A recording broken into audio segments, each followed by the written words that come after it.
still do not overcome the general meaningless answer to the very serious question, how are you? Whenever someone asks us this, how does just about everyone respond? We say, I'm good. But both sides know there's more behind that simple, fake answer than meets the eye. Except no one wants to delve deeper into the nitty-gritty of life just then, so what do? We ask the other person how they're doing, and they respond the same way. I'm fine. But we all know, under the surface, no one is really fine. Our society today struggles with contentment.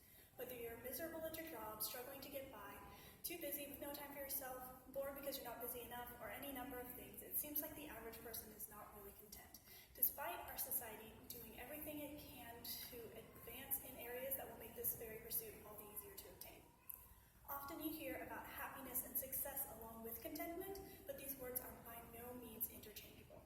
Happiness is fleeting, a short-term burst of good emotion based on your circumstances that are likely to change or fade within the hour. Success is based on your accomplishments, but you can't just achieve contentment by simply moving up in the world, but more on this in a moment. Nor can you simply will yourself to be content and thus achieve success in that area of life as well. No, contentment is not fleeting like happiness. Contentment is not based on your circumstances like success.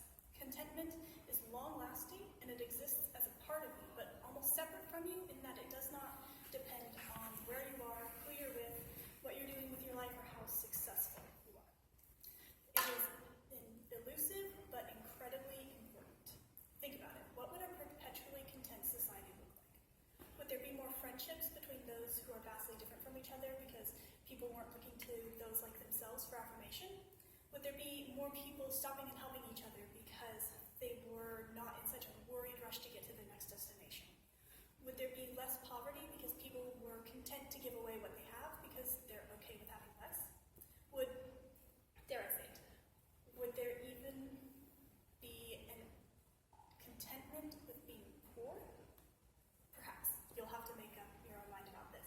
But from where I'm standing, a perpetually discontent society, one so ironically focused on advancing and satisfying the individual, is hardly conducive to these changes.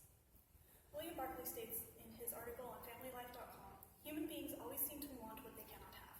This is true with jobs, houses, talents, and very often with spouses.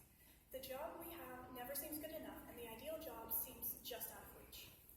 Our houses are never big enough or never in just the right location. We recognize many of the talents that we have, but we have a nagging envy of the other guy's abilities. Our divorce rate indicates that we are always looking for something more in marriage. So why don't these things work? Why is society never content? Some people try to find contentment in the way they're perceived by others, whether this be their physical body or their abstract personality, their success at work, to the fact that they don't associate with a certain group or topic that is seen as lesser. If you see yourself as overweight or out of shape, you might try to find contentment at the gym. If you want more friends, you might try to put yourself out there more.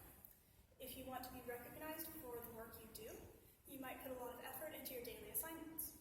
Or if you want to be respected by your peers, you might dissociate from a certain group or topic. The problem here is that whatever you do is never enough. Bushra Hassan states in a psychological article, when young adults believe that their body image does not meet the accepted ideal, adolescence's assessment of self and self-assurance becomes devalued and leads to less contentment in life. You may lose enough weight to where you're perfectly healthy, but you could always be skinnier, right? That's what everyone else thinks in your mind. You might be able to run that mile the fastest, but you could always be faster. You might have a lot of friends, but to do so, you may have had to change aspects of yourself that you didn't want to change, or you may have ended up in the wrong crowd. You may have gotten that promotion or raise at work that you wanted, but there's always another step up the corporate ladder that you can climb. Even when there's not, even when you're the head of your company, no one ever meets up to the standard that you set while you were in that position, so nothing ever gets done the right way. If you have respect among your peers, you may have had to give up relationships and conversations that you really enjoyed. You may have what you thought of as success, but is that ever really enough? Other people try to find contentment within themselves and their own inner identity.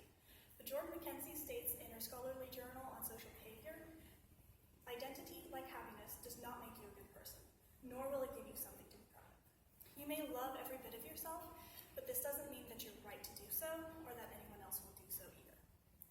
Even if society does love and accept you, and you love and you accept yourself just as much, can you ever really be sure that you're right? American culture says that as long as you do you,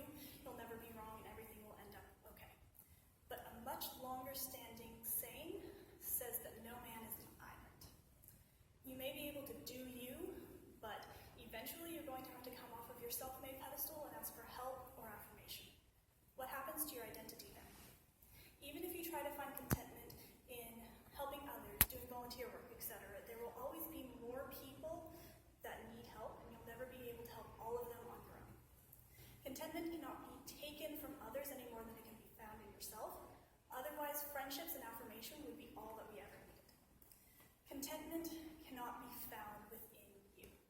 Contentment cannot be found within others, what they think of you, or what you have or what you do. If you don't believe me, ask yourself, are you happy? Are you successful? Are you content with your current levels of contentment? If you are, fantastic. Please share your secret. I'd love to know. But my guess is you answered no to the third question. Society is made up of people. You are society. If you're not content, then neither is society. So I ask you one final